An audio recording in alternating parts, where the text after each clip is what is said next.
नमस्कार दोस्तों, SSC GD का आज दोस्तों 2 फरवरी 2023 के सभी शिफ्टों का एग्ज़ाम सफलतापूर्वक समाप्त हो चुका है। तो दोस्तों जीके जीएस के सारे क्वेश्चनों का एनालिसिस करेंगे और डेली एनालिसिस करने के लिए चैनल को दोस्तों सब्सक्राइब जरूर कर लें। पहला क्वेश्चन दोस्तों पूछा गया है, शोभना नारायण का संबंध किस नृत्य से है। ठीक है, शोभना नारायण का संबंध दोस्तों कथक नृत्य से है। अगला क्वेश्चन पूछा गया है, न्यूनतम मजदूरी अधिनियम कब बनाया गया। ठीक है, न्यूनतम मजदूरी अधिनियम कब बनाया गया। तो इसका सही आंसर हो जाएगा कि न्यूनतम मजदूरी अधिनियम 1948 ईस्वी में बनाया गया। अगला क्वेश्चन पूछा गया है, महात्मा बुद्ध किस वंश के थे। ठीक है, महात्मा बुद्ध किस वंश के थे। तो दोस्तों इसका सही आंसर हो जाएगा महात्मा बुद्ध क्षत्रिय वंश के थे। अगला क्वेश्चन पूछा गया है, बिहार विधानसभा उपचुनाव 2022 में मोकामा सीट से कौन जीता। ठीक है, बिहार विधानसभा उपचुनाव 2022 में मोकामा सीट से कौन जीता। तो दोस्तों इसका सही आंसर हो जाएगा नीलम देवी। ठीक है, नीलम देवी मोकामा सीट से चुनाव जीती हैं। अगला क्वेश्चन पूछा गया है, सोडियम बाइकार्बोनेट का रासायनिक सूत्र क्या है। सोडियम बाइकार्बोनेट का रासायनिक सूत्र क्या है। तो दोस्तों इसका सही आंसर हो जाएगा NaHCO3। ठीक है, इसे ही दोस्तों खाने का सोडा कहते हैं, सोडियम बाइकार्बोनेट। अगला क्वेश्चन पूछा गया है, जीएनपी का पूर्ण रूप क्या है। जीएनपी का पूर्ण रूप क्या है, यानी कि जीएनपी का फुल फॉर्म बताना था। तो इसका फुल फॉर्म होता है ग्रॉस नेशनल प्रोडक्ट। जीएनपी का full form gross national product होता है।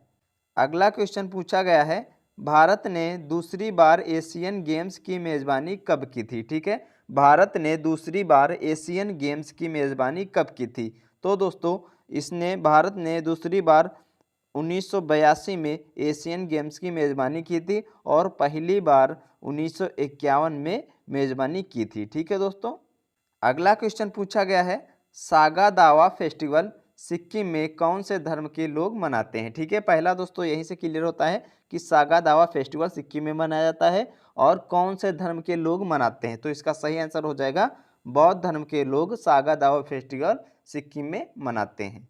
अगला क्वेश्चन पूछा गया है, 1928 में निम्नलिखित में से किस स्थान पर हिंदुस्तान सोशलिस्ट रिपब्लिक एसोसिएशन की स्थापना कहाँ पर हुई थी। ठीक है, 1928 में निम्नलिखित में से किस स्थान पर हिंदुस्तान सोशलिस्ट रिपब्लिक एसोसिएशन की स्थापना कहाँ पर हुई थी। तो इसका सही आंसर हो जाएगा फिरोज शाह कोटला मैदान, जो कि दिल्ली में है। ठीक है, यहाँ पर इसकी स्थापना की गई थी।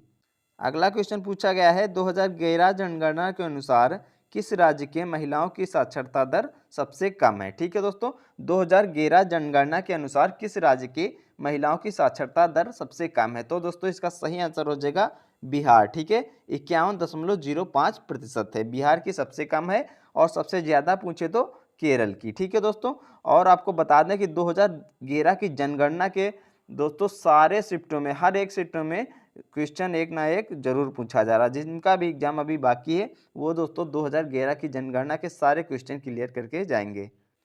अगला क्वेश्चन पूछा गया है, प्रधानमंत्री कौशल विकास योजना किस मंत्रालय के तहत शुरू की गई। ठीक है, प्रधानमंत्री कौशल विकास योजना किस मंत्रालय के तहत शुरू की गई। तो दोस्तों इसका सही आंसर हो जाएगा कौशल विकास और उद्यमिता मंत्रालय। ठीक है, कौशल विकास और उद्यमिता मंत्रालय के द्वारा शुरू की गई। अगला क्वेश्चन पूछा गया है, असम का सत्रिया नृत्य किस आंदोलन से संबंधित है। ठीक है, असम का जो सत्रिया नृत्य है उसका किस आंदोलन से संबंध है। ठीक है दोस्तों, इसका सही आंसर हो जाएगा भक्ति आंदोलन। अगला क्वेश्चन पूछा गया है, हर्षवर्धन का दरबारी कवि कौन था। ठीक है, हर्षवर्धन का दरबारी कवि बाण भट्ट था दोस्तों। अगला क्वेश्चन पूछा गया है, फ्लाइंग सिख के नाम से किसे जाना जाता है। फ्लाइंग सिख के नाम से किसे जाना जाता है। तो इसका सही आंसर हो जाएगा मिल्खा सिंह को फ्लाइंग सिख के नाम से जाना जाता है। अगला क्वेश्चन पूछा गया है, भारतीय संविधान का अनुच्छेद 100 किससे संबंधित है। ठीक है, भारतीय संविधान का जो अनुच्छेद 100 है उसका संबंध किससे है। तो दोस्तों इसका सही आंसर होगा सदनों में मतदान तथा रिक्तियों के बावजूद सदनों की कार्य करने की शक्ति और गणपूर्ति से संबंधित है। ठीक है, अनुच्छेद 100। अगला क्वेश्चन पूछा गया है, सदन चलाने के लिए कम से कम गणपूर्ति कोरम क्या है, ठीक है, यानी कि सदन चलाने के लिए कितने गणपूर्ति कोरम का आवश्यकता होती है दोस्तों। इसका सही आंसर हो जाएगा 1/10 गणपूर्ति कोरम। अगला क्वेश्चन पूछा गया है, निम्नलिखित में से कौन सा संक्रामक रोग है, ठीक है दोस्तों। 4 ऑप्शन दिए थे तो उसमें से एक संक्रामक रोग था, वो था दोस्तों बुखार, ठीक है। अगला क्वेश्चन पूछा गया है, भारत में हरित क्रांति की शुरुआत किसने की थी। तो दोस्तों भारत में हरित क्रांति की शुरुआत एम.एस. स्वामीनाथन ने 1966 से 67 के बीच की थी। अगला क्वेश्चन पूछा गया है, भारत राज्यों का संघ है यह किस अनुच्छेद में है, ठीक है। भारत राज्यों का संघ है यह किस अनुच्छेद में वर्णित है। तो दोस्तों इसका सही आंसर हो जाएगा जो संविधान का पहला अनुच्छेद है दोस्तों, अनुच्छेद 1, उसमें यह कहा गया है भारत राज्यों का संघ है, ठीक है दोस्तों। अगला क्वेश्चन पूछा गया है, रुक्मणी देवी अरुणडेल का संबंध किस नृत्य से है। रुक्मणी देवी अरुणडेल का संबंध किस नृत्य से है। तो दोस्तों इसका सही आंसर हो जाएगा भरतनाट्यम। अगला क्वेश्चन पूछा गया है, नाइट्रोजन का अणुभार कितना होता है। नाइट्रोजन का अणुभार कितना होता है। तो दोस्तों इसका सही आंसर हो जाएगा 28.02 AMU, ठीक है। अगला क्वेश्चन पूछा गया है, फ्री स्टाइल कुश्ती रेसलिंग जीतने के लिए कितने अंकों की जरूरत होती है। फ्री स्टाइल कुश्ती रेसलिंग जीतने के लिए कितने अंकों की जरूरत होती है। तो दोस्तों इसका सही आंसर हो जाएगा 10 अंकों की जरूरत होती है फ्री स्टाइल कुश्ती रेसलिंग जीतने के लिए। अगला क्वेश्चन पूछा गया है, 1866 ईस्वी में ईस्ट इंडिया एसोसिएशन की स्थापना किसने की थी। 1866 में ईस्ट इंडिया एसोसिएशन की स्थापना दादा भाई नेरोजी ने की थी। अगला क्वेश्चन पूछा गया है, वर्तमान में थल सेना के प्रमुख कौन है, ठीक है। वर्तमान में थल सेना के प्रमुख कौन है। तो दोस्तों इसका सही आंसर होगा जनरल मनोज पांडे वर्तमान में थल सेना के प्रमुख हैं। अगला क्वेश्चन पूछा गया है, सत्यशोधक समाज की स्थापना किसने की थी, ठीक है दोस्तों। इसका सही आंसर हो जाएगा ज्योतिबा फुले ने सत्यशोधक समाज की स्थापना की थी। अगला क्वेश्चन पूछा गया है, वर्तमान में भारत के खेल मंत्री कौन है, ठीक है दोस्तों। वर्तमान में भारत के खेल मंत्री अनुराग ठाकुर हैं।